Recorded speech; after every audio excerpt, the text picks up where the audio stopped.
Gue bikin konten ini bukan untuk ngomporin atau gimana ya, cuma mau nuangin hasil overthinking gue aja yang masih bisa dikritisin lagi sama lulu pada. Dan kali ini gue mau bahas soal voting. Voting atau pemungutan suara selama ini kan dianggap sebagai cara paling demokratis untuk nentuin banyak hal. Mulai dari keputusan sampai pemimpin, dari ruang kelas, organisasi sampai negara. Karena metode ini dianggap paling bisa mengangkat hak pilih semua yang terlibat. Tapi apakah benar demikian? Kalau pemungutan suara benar-benar megang 6 asas pemilu, yaitu langsung, umum, bebas, rahasia, jujur, dan adil, jelas pemungutan suara emang bagus banget. Tapi kalau kita lihat secara lapangan, bahkan dari hal yang paling dekat aja sama anak muda kayak organisasi, pemungutan suara itu nggak kayak yang diidealkan. Karena banyak hal. Di antaranya, sebelum pemilihan pasti banyak banget calon-calon ketua yang bakal ngajak koalisi ke sebuah kekuatan massa tertentu. Tujuannya jelas, untuk memobilisasi suara massa supaya milih dia. Dan anehnya hal kayak gini dianggap lazim dilakuin. Hingga bagi gue sih, nggak ada lagi tuh poin rahasia dan bebas dalam pemilihan. Karena mau bagaimanapun, kita pasti didorong untuk memilih yang sewarna sama kita.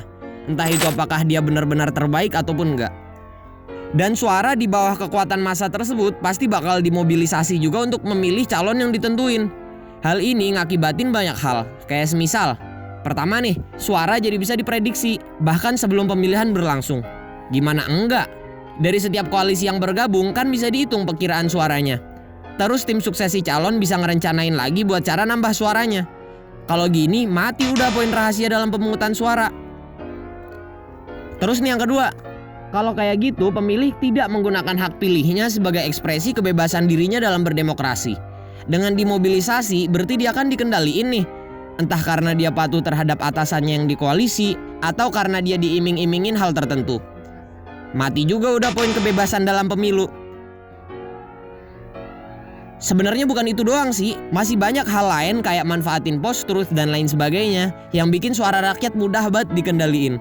Dan akhirnya pemungutan suara itu bukan soal pengangkatan hak suara masyarakat, tapi soal siapa calon yang paling kuat, entah secara materi, relasi, ataupun taktiknya. Nggak ada lagi tuh kebebasan memilih, karena suaranya udah dikendaliin sama kekuatan besar. Terus gimana dong? Lah tahu, saya juga masih bingung. Yang jelas opsinya tuh ada dua. Antara harus ada perbaikan sistem, atau harus ada tawaran metode selain voting dan metode pemilihan yang udah ada. Dan metode baru ini harus lebih efektif. Karena kalau gini terus, pemungutan suara udah kayak cuma mainan. Gitu aja sih.